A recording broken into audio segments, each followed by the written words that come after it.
Jadi di antara syafaatnya Quran itu orang nggak jadi masuk neraka. Jadi syafaat itu ada dua, dari neraka diangkat ke surga, dan itu bisa lama itu.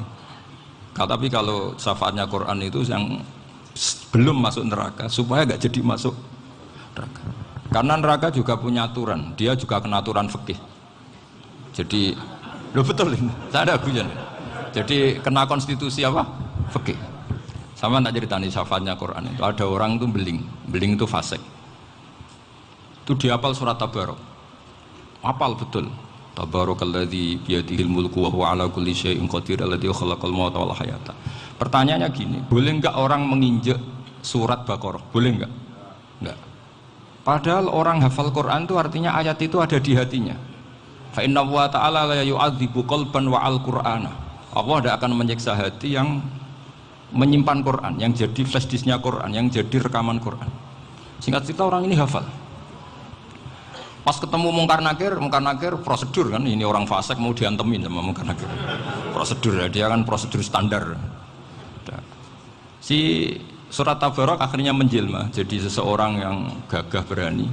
Kamu nggak boleh nyiksa orang ini. Saya ini kalamullah. Kalau kamu nyiksa dia berarti nyiksa saya. Kamu berani sama kalamullah. Wah ya tidak berani jadi Mungkar Nakir. Tapi orang itu nakal, harus saya gebukin. Tapi kata Quran tadi, tapi saya di situ pasti kena saya. Oh debat, nggak ada lajnahnya, ini nggak ikut. Kalau Gus Wirjon ikut jadi lajnah.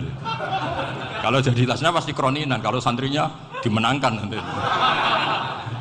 Wah, akhirnya debat. Ya sudah kita ketemu Allah. Akhirnya Mungkar Nakir sama Quran tadi surat Tabarok datang sowan sama Allah.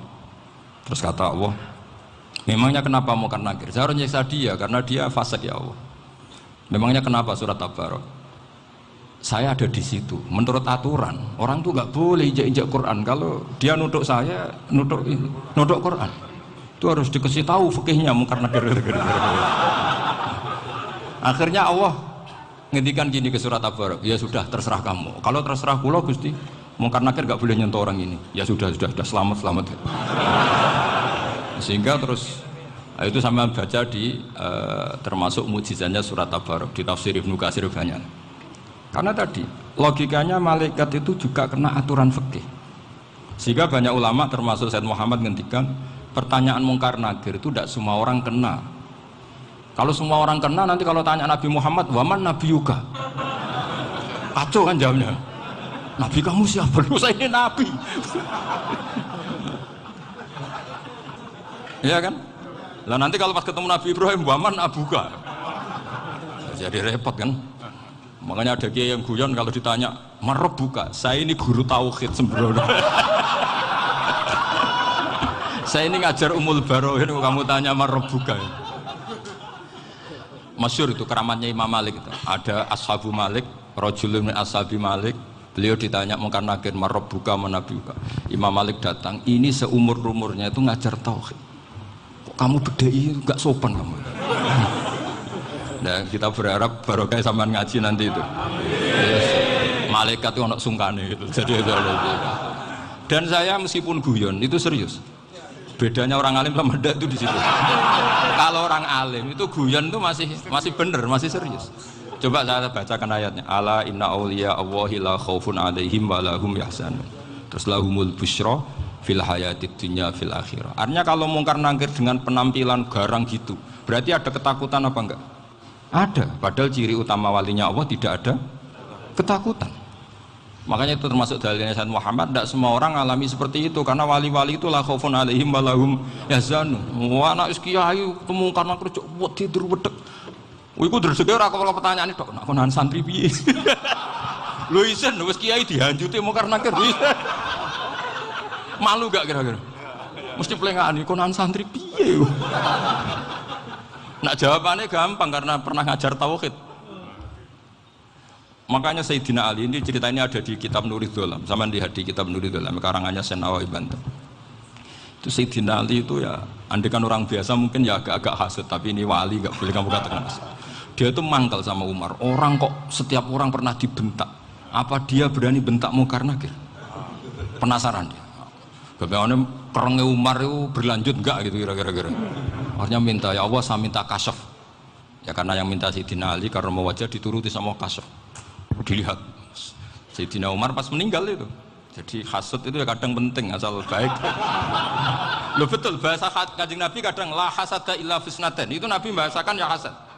Gus Verson saja yang nafsirkan ghobtoh itu kan gaya-gayanan sebagai ulama. Aslinya Nabi ngendikan itu la hasada illa fisnaten. Ulama yang ganti itu namanya ghobtoh. Wong Nabi sendiri nyebut hasad kok kamu tafsiri ghobtoh. Ya hasad ya hasad. Udah enggak usah ditawil-tawil pokoknya gitu. Kalau sama nggak percaya nggak apa-apa. Kok gitu aja kok repot. Karena sama nggak percaya kemungkinannya dua. Satu nggak ngerti. Dua sama-sama alim. Kan dari awal kalau sama-sama alim kan laisali alimin ayyuqallida aliman akhor. Kita nggak perlu saling mengikuti. Ngapain hasud? Biasa aja. Akhirnya Sayyidina Ali kasih. Pas Umar bangun, setelah mati kan bangun, setelah meninggal bangun. Mungkar Nakir datang dengan perangnya yang sangat garang. Itu digambarkan Sayyidina Ali matanya itu kal kidril ghali. Kayak apa? Kendil yang apa? Menganga. Wah seru. Sayyidina Ali senang, paling takut ini Umar. Senangnya bukan main, wah ini mesti takut Umar. Biasa. Ternyata enggak, Umar malah bangkit. Woi, Mungkar Nakir ya. Kamu tahu menghadapi siapa? Itu betul. Kamu itu menghadapi temannya Ahabbal Khalqi ilallah. Yang diandalkan temannya bukan dia. Kamu tahu yang kamu hadapi, saya ini teman kekasihnya Allah. Jadi boleh kamu ngandalkan Mbak Virjon. Tapi nanti resikonya Mungkar Nakir tanya, itu Virjon siapa? Wah itu masalah kan. Makanya syaratnya wali itu harus ma'rufun fis sama. Di langit sudah populer. Makanya dulu ada orang yang saking seninya Abdul Qadir ditanya apa saja jamnya Abdul Qadir Al-Jilani itu aman karena beliau populer. Makanya program kita harus populer dulu di langit. Oh, itu nanti kalau dicatut oleh santri-santri nggak apa-apa. Kalau nggak populer nanti ditanya itu siapa? Masalah ini. Umar itu yang dibanggakan itu, kamu tahu saya siapa? Ya enggak tahu. Saya ini temannya kekasihnya Allah. Temannya Muhammad. Iya Muhammad Rasulullah. Wah mikir waduh.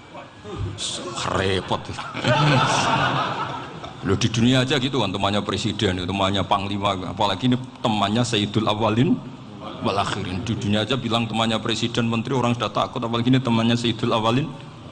Hanya Mungkar Nakir terus konfirmasi sama Allah, gimana ya Allah ini ngadepi. Sebetulnya yang diandalkan itu temannya, bukan dia. Wah, akhirnya sama Allah dibilangin, ya Bu, ya sama seorang seperti itu Bu yang sopan. Terus semenjak itu Mungkar Nakir itu nggak selalu berpenampilan seperti itu, sangat. Jadi semoga itu konsisten sampai nanti. Jadi kamu kalau ingin nggak takut Mungkar Nakir, jadi wali dulu. Karena syaratnya tadi hanya wali sing la khaufun alaihim wa lahum yahzanun lahumul busyra fil hayatid dunya fil akhirah. Jadi orang itu kalau ngaji itu harus khatam. Jangan semuanya kena pertanyaan. Dan kalau semuanya kena pertanyaan nanti repot. Kalau Nabi Muhammad ditanya waman Nabi juga. Nabimu siapa? Lu kan terus jadi aneh. Jadi makanya ketika Sayyid Muhammad semua ulama lah, nggak ada am kecuali ditaksis. Kecuali sifatnya Allah. Misalnya bikulli syai'in alim ya benar-benar bikulli syai'in. Tapi kalau am semuanya pasti ada taksis. Meskipun dalam muhawarah muhadasah biasa. Ya, misalnya contoh gampang istri kamu baru seneng kamu, Mas nak pengen apa-apa aku lapor aku gak apa-apa Mas, mesti aku seneng sama lapor. Iku dia aku pengen wayo. Wah langsung jadi apa wae. Mesti apa wae maksudnya kecuali itu gitu. Padahal kalau ngomong ya Mas sampean ingin apa saja tak dukung. Terus sampean bilang pengen ku iku wayo. Kira-kira disetujui apa enggak? Sama seperti kita kalau punya teman akrab, wah senang omahku gak apa-apa, anggap ya omahmu dewi, terus mlebu-mlebu kamar. Jadi tidak ada am kecuali di taksis. Artinya kalau ada cerita bahwa orang mati pasti ngalami ditanya Mungkar Nakir, itu pasti ada am yang di taksis. Itu pasti juga dialami para ambiya, para auliya. Karena ciri utama wali itu la khaufun alaihim walahum yahzanun.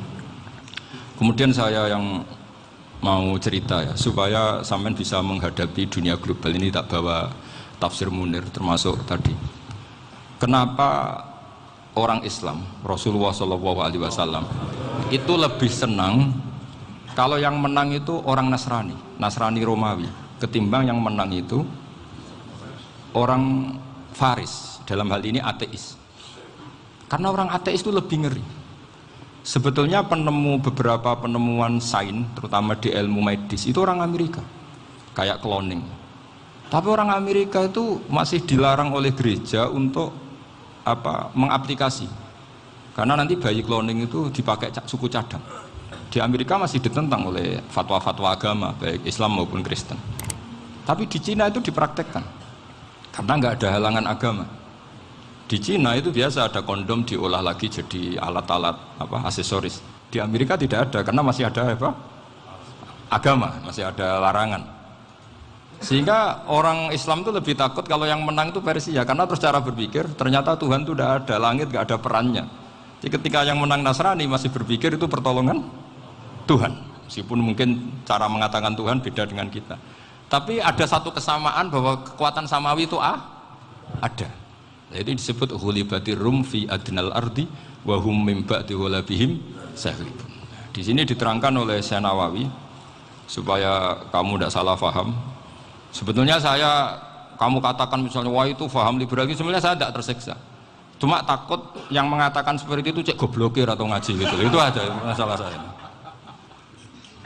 Ini saya baca ini karangannya Syekh Nawawi karena tadi kata Mbah Firjon ngaji itu harus sama orang yang bersanad. Saya ini kalah sama beliau itu berkali-kali. Secara nasab saya harus manggil Mbah. Secara silsilah ilmu saya juga kalah lagi. Saya sering disewani sama cucu-cucu Syekhona Khalil. Kiai Siddiq itu termasuk murid dekat beliau Syekhona Khalil. Kalau itu berarti kan Gus Firjon, Ahmad, terus Mbah Siddiq. Mbah Siddiq ngaji Syekhona Khalil. Syekhona Khalil itu pernah ngaji langsung sama Sayyid Zaini Tahlan. Berarti beliau dari Sayyid Zaini Tahlan itu baru generasi kelima. Sementara saya itu sudah ke-7 atau ke-6. Saya, Mbah Mun, Mbah Karim misalnya, Mbah Hashim, Mbah Mahfud Termas, Sayyid Abi Bakar Sato yang arangnya Anatul Tolibin, baru Sayyid Zaini Tahlan. Berarti saya ke-7, kalah lagi. Tapi untuk jadi wali biasanya cepat saya. Karena syaratnya jadi mbah itu ngalah demi putu. Jadi kalau beliau ngotot, saya dulu Gusti, saya mbahnya. Wah itu mbah yang nggak baik. Pasti jatahnya dikasihkan apa? Cucunya dulu. Makanya Abdul Muthalib itu orang yang dapat wangsit, tapi yang jadi nabi itu cucunya. Jadi dalil saya banyak. Sebenarnya Abdul Muthalib itu sudah sering dapat wangsit. Karena saya bacakan wahyu, Nabi yang protes, enggak nabi kok dapat wahyu. Tapi sebetulnya Abdul Muthalib itu masyhur. Kalimat-kalimatnya menunjukkan bahwa beliau itu sudah dapat wahyu kalau nanti cucunya itu jadi apa? Nabi. Makanya senangnya bukan main Abdul Muthalib sama Rasulullah. Putu seneng, mbah seneng putu. Jadi mungkin, jadi sampean enggak usah protes loh. Yang jadi wali kok cucunya. Dulu betul. Dulu Mbah Hamid Pasuruan itu kalau Mbah Ahmad Siddiq ke sana, Mbah Hamid Pasuruan kalau manggil Mbah Ahmad Siddiq itu paman. Tapi pamannya minta ijazah ke ponakan. Apa ya gara-gara itu memang. Kalau itu masih berlaku apa? Ngalah tadi. Kayaknya masih apa? Hawane masih. Karena melihat tren-tren langit masih gitu kayaknya masih. Masih itu. Ya, tapi banyak tetap dapat jatah, tenang saja nanti. Tapi memang sebaiknya mbah itu legowo. Rasulullah Muhammad SAW itu terkenal min dzurriyyati Ibrahim. Tapi kata Rasulullah, ana dakwatu Ibrahim wa bisyaratu Isa. Aku nganti ngene iki barokah dongane Nabi siapa? Ibrahim. Jadi dongane Nabi Ibrahim ya tipe teng putu. Jadi banyak bukti bahwa jatuhnya aku putu gitu. Tadi saya di kamar sama beliau berduaan. Nih Mbah sing dadi wali di sini, aku webah. Cocokan tadi. Nah kenapa saya akhir-akhir ini gulirkan daftar wali? Kenapa? Saya ini resah ya, orang sudah ingin dicintai pejabat, dicintai tetangga, dicintai teman. Tapi kadang-kadang orang lupa lagi dicintai Allah. Makanya saya meskipun guyon, tapi ini amdan, bukan sahwan. Supaya orang punya cita-cita lagi jadi wali, ingin dicintai Allah. Kita ini terlalu lama ingin dicintai makhluk. Mbok ya naik kelas sedikit.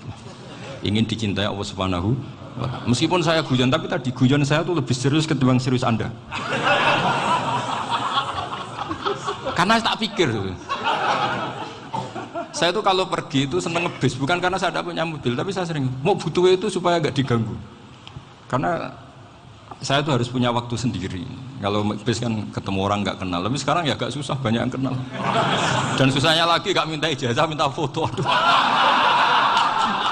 Kurang repot tuh. Mau dibenci itu umatnya Rasulullah Shallallahu Alaihi Wasallam. Mau disetujui itu sanatnya mana? Kalau ketemu orang alim minta apa? Foto. Itu nggak ada sanatnya. Nggak tahu saya itu mazhab dari mana itu. Ya mazhab milenial yang jelas itu kan. Ini tak baca ya biar dapat. Karena ini kenangan saya sama Mbah Ahmad Siddiq. Saya masih ingat betul beliau ngisi hallnya Mbah Abdullah bin Umar, berarti abahnya Mbah Hamid. Karena mbah saya itu Fatimah binti Khalid bin Umar. Kalau Mbah Hamid itu Hamid bin Abdullah bin Umar. Itu saya masih ingat betul zaman itu Mbah Hamid siap hall di Lasem itu rawuh dan saya derek mbah saya karena masih misanan datang ke Lasem. Itu beliau pas itu ngisi sama Mbah Mun. Mbah Mun masih muda, Ki Ahmad Siddiq sepuh senior. Itu beliau cerita bahwa dulu ketika Indonesia dijajah Jepang itu para kiai mimpi dibacakan ayat Khulibatir Rum fi adnal ardi wa hum mim ba'di walabihim. Terus ada kiai yang tanya, takwilannya gimana? Ya nanti Jepang pulang bukan karena kita yang mengalahkan, tapi Jepang ada yang mengalahkan sendiri, meskipun tidak kita. Kayak dulu Faris tidak dikalahkan Islam, tapi dikalahkan Romawi, tapi yang senang umat Islam. Wa yauma idzi yafrahul mu'min. Itu luar biasa ulama-ulama kita. Delalah kejadiannya Indonesia seperti itu. Yaitu kita tidak mengalahkan Jepang, tapi Jepang pulang sendiri karena dikalahkan apa? Sekutu. Ya ini saya baca. Ini tidak usah dicek bacanya benar apa enggak, sudah aman apa? Aman. Karena kalau saya salah itu ya sengaja. Artinya ya sengaja, ya biasa maksudnya. Saya kemarin ngisi di Pondok Peloso, di Pondok Al Munawir Jogja. Salah itu ada dua, ada salah yang memang benar-benar salah. Ya itu enggak apa-apa, bisa dimakfu. Karena mesti saking wong goblok salah yang terus. Ada salah bawaan ilmu, itu repot tuh badan ini. Karena misalnya kita yang biasa belajar qiraah safah wa yahsibuhu, mesti diulang lagi wa yahsabuhu. Karena qiraahnya Imam Asim itu hasibah yahsabu bi fathis sin. Sementara kita kalau ngaji kitab kulino yahsib. Sehingga kita yang biasa belajar safah itu kalau baca kitab itu kayak orang bingung. Kadang-kadang yang ngaji juga bingung. Gus Pak mau bulan pilih ini. Ya tepat-tepatan. Ada yang mengatakan Gus Pak bingung, ada yang mengatakan Gus Pak alim alam aja. Tepat-tepatan nasib. Karena memang ya saf'ah memang seperti itu. Misalnya kufuan. Kufuan itu Imam Asim baca kufuan. Tapi beliau punya murid namanya Syu'bah. Itu kalau baca kuf'an. Makanya kita itu, ini kan khataman Quran ya. Jadi saya menyinggung sedikit tentang qiraah saf'ah. Tadi beliau juga sudah tak kasih kitab saya Hifdzuna Lihadal Mushaf. Sama tak ajari latihan saf'ah. Memang angel ya. Makanya yang nggak bisa itu wong pinter. Sudah tahu angel ya nggak usah diteruskan kan. Orang menghindari barang angel itu pinter apa goblok? Pinter. Berarti wong goblok pinter. Saya tuh makanya sama orang goblok tuh respect. Jadi orang alim tuh angel apa gampang? Angel. Menghindari barang angel pinter apa goblok? Loh, orang menghindari barang angel pinter apa goblok? Pinter. Berarti wong goblok pinter. Jadi saya sama orang-orang goblok itu respect. Sudah tahu jadi orang alim angel ya barang angel ya harus dihindari. Makanya saya ini insya Allah umatnya Nabi yang termasuk yang terbaik. Amin. Karena mencintai umatnya Nabi termasuk yang goblok. Itu tidak gampang itu. Karena tadi sudah tahu ya. Seperti itu loh orang naik panjat pinang. Itu yang naik karena ingin hadiah.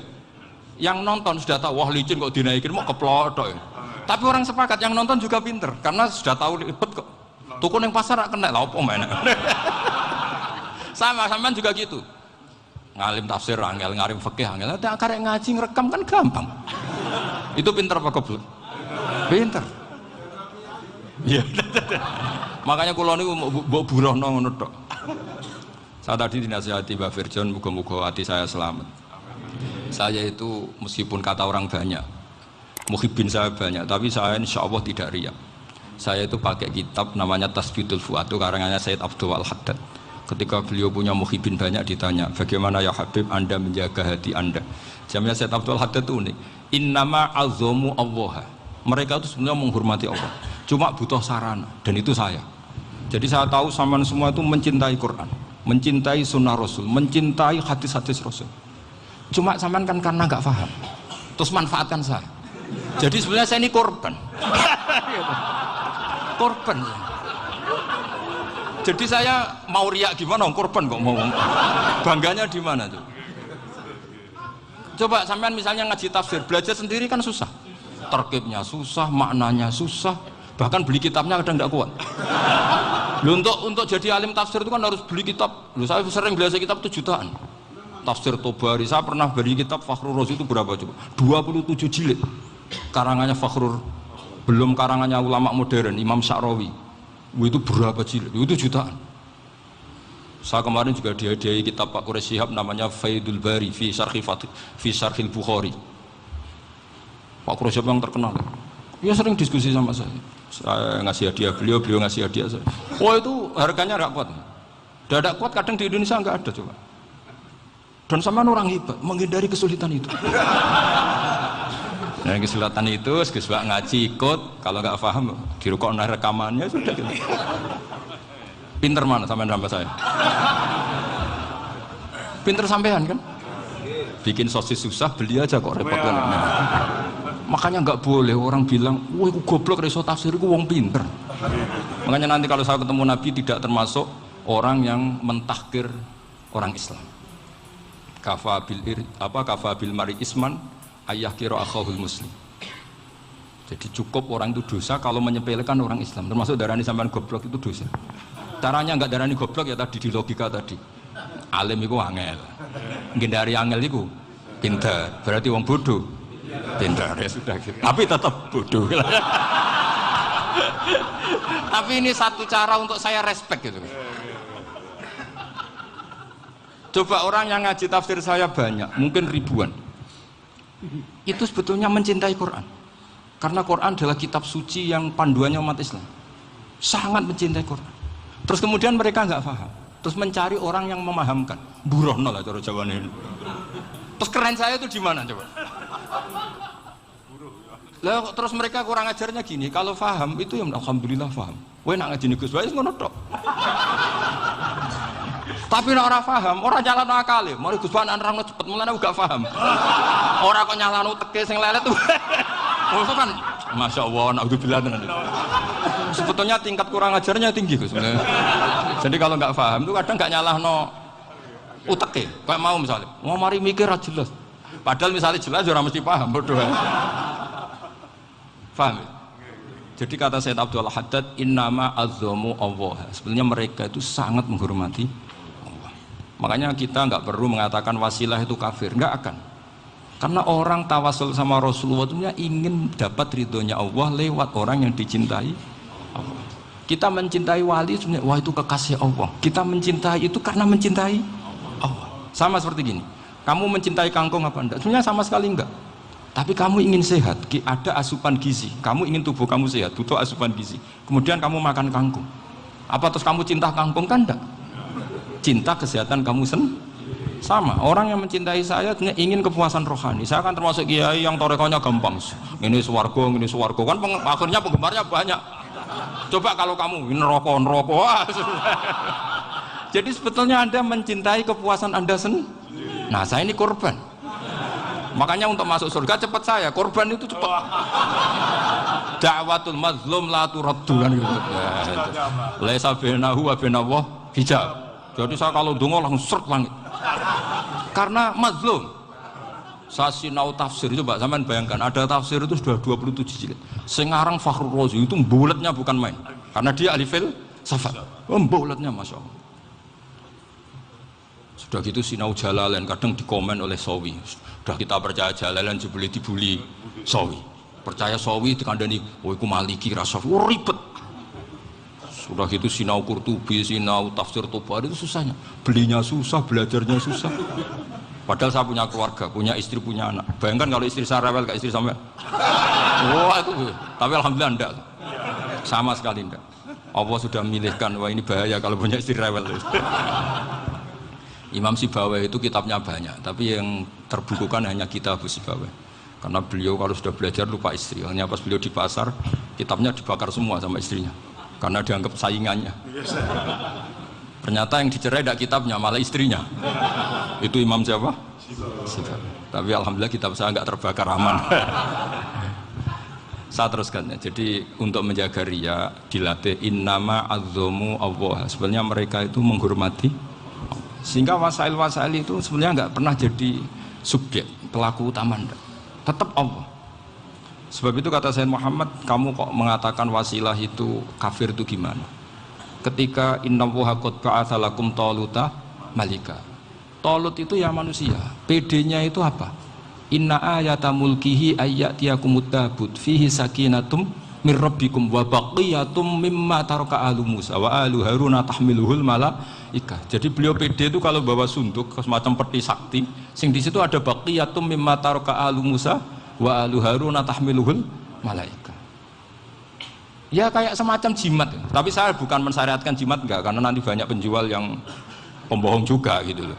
Cuma cerita, kamu tidak usah mengatakan kafir. Dulu Talut PD-nya kalau bawa sunduk semacam peti kesaktian yang di situ ada baqiyatum mimma taraka alu Musa wa alu Haruna tahmiluhul malaika. Sehingga Khalid bin Walid meskipun beliau sahabat dan menyaksikan wajah Rasulullah SAW, itu bawa sya'aratun min sya'aratihi Rasulullah SAW, bawa rambutnya Nabi. Perang kemana-mana itu diletakkan di pecinya.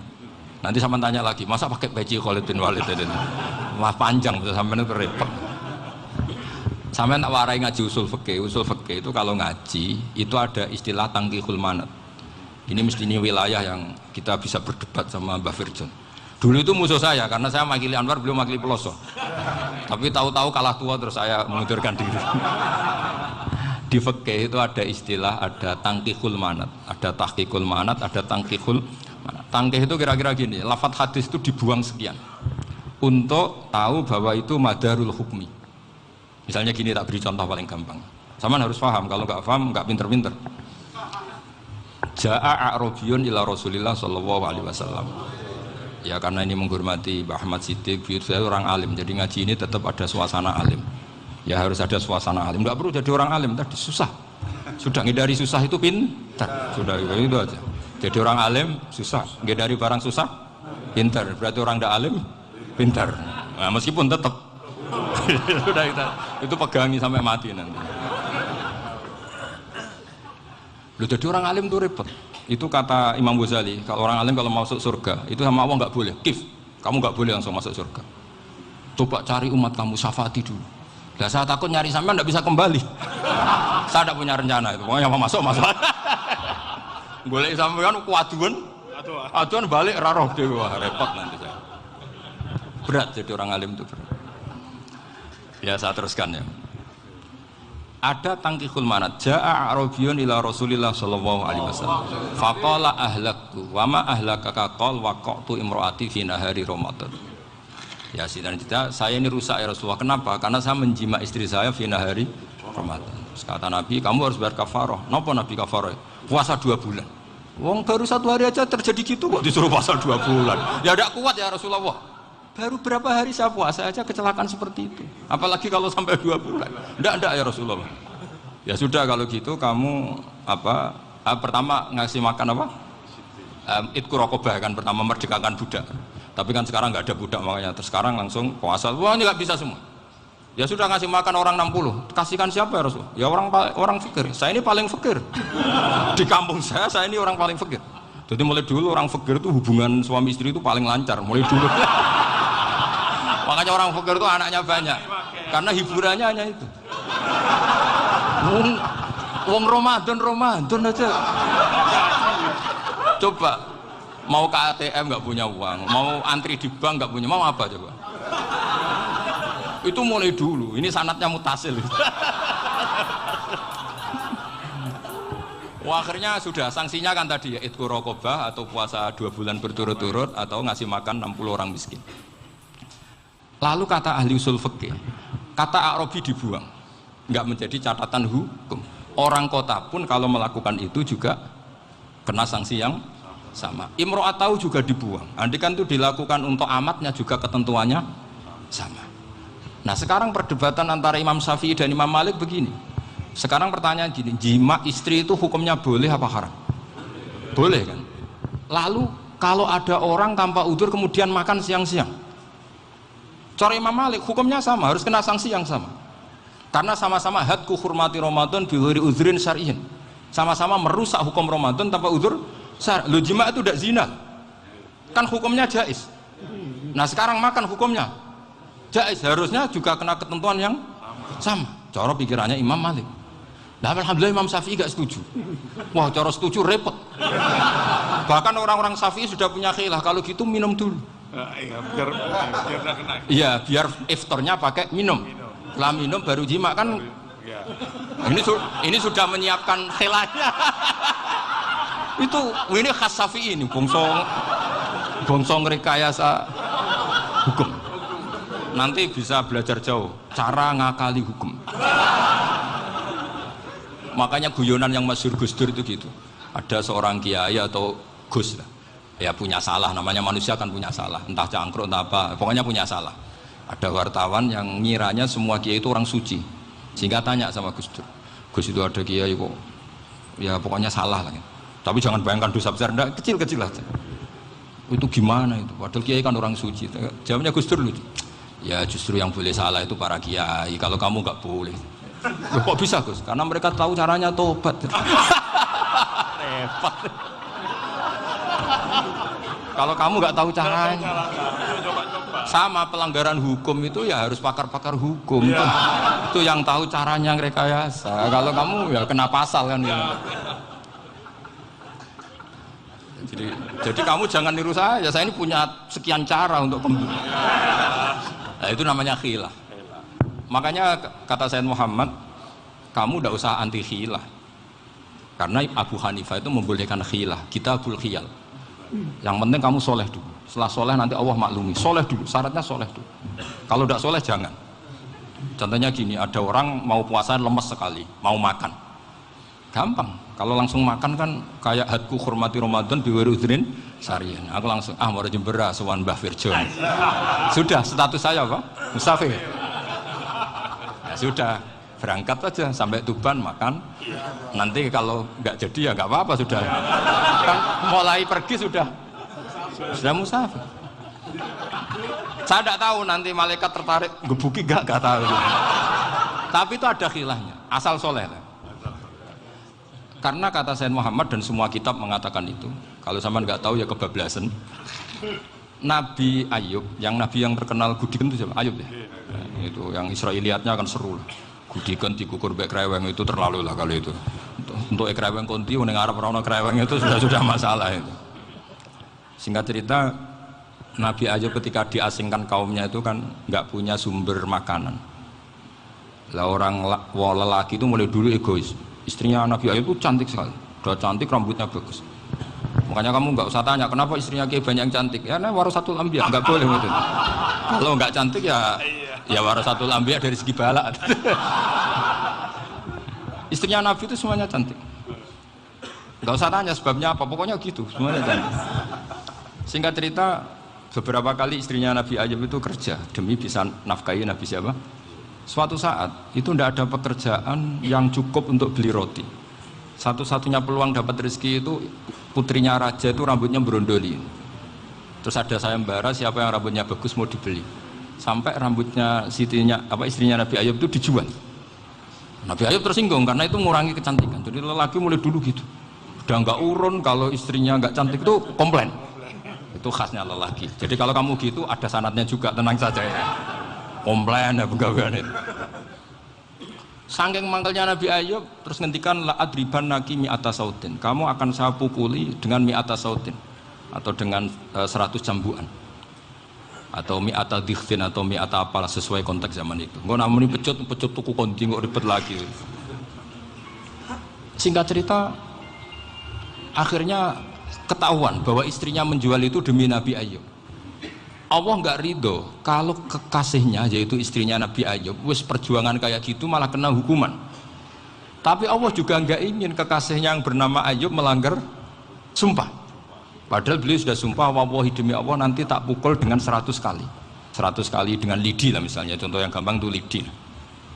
Akhirnya sama Allah dikasih satu solusi. Wa khud biyadika dikhsan fadrib bihi wala tahnas. Ya sudah, lidi itu ikat jumlahnya 100. Terus pukul sekali saja. Anggap saja sudah 100. Iku pangeran sing wari ngakali ngono iku pangeran. Tapi syaratnya soleh. Syaratnya soleh. Jadi kalau kamu anti khilaf berarti anti ajarannya Allah di ayat itu. Wa khud biyadika dikhsan fadrib bihi wala tahnas. Itu dulu ada, ini cerita di Ithaf, ini cerita terakhir, ini sudah, sama jangan nama sudah. Terus pengumuman tadi, yang nggak pernah sepuh ngutang saya itu haram tadi. Karena tadi saya punya kewajiban di rumah yang bisa menggugurkan kewajiban yang lebih besar. Lebih besar itu ya tadi, bisa pernah guru, pernah sepuh, yang jelas gak umur. Umur sampean menangkap itu, tua-tua ini serepot itu. Ada raja itu ganteng kaya, senengannya nikah perawan cantik. Itu semua kampung mesti kenal. Mungkin digilir atau gimana pokoknya. Suatu saat ada pemuda suka sama perempuan yang di kampungnya, cantik sekali. Kemudian pemuda ini ternyata pekerja di kerajaan itu. Tiap hari ditanya, oh itu yang di kampung yang cantik siapa? Mau saya nikahin gini. Wah bahaya ini, saingannya raja. Jadi yang dibidik pemuda tadi itu saingannya. Si raja ini orang yang namanya raja kan gengsinya tinggi. Kaifatang kihuha wa qatra itu qad qabbalaha rajulun. Kobok nikapi, saya tuh pernah melihat dicium lelaki. Wah, gak mau. Gak gelem, kadang ditambung lan waqt qabbalaha rajulun. Saya pernah melihat sendiri qabbalaha rajulun, dicium oleh lelaki. Wah, sudah gak minat raja langsung, gak keren. Suatu saat pemuda tadi nikahi perempuan itu. Rajanya marah, kamu lelaki gak punya harga diri gini. Gak punya selera, gak punya harga diri, sudah pernah dicium orang kok tetap dinikah. Bilang ke raja, ta'rif manir rajul, lelaki itu siapa? Abuha. Kamu tahu lelaki itu siapa? Sopo? Abuha. Bapaknya. Saya kan hanya bilang rajulun. Pernah dicium lelaki. Lah pikirannya raja lelaki ya kue-kue ngene iki.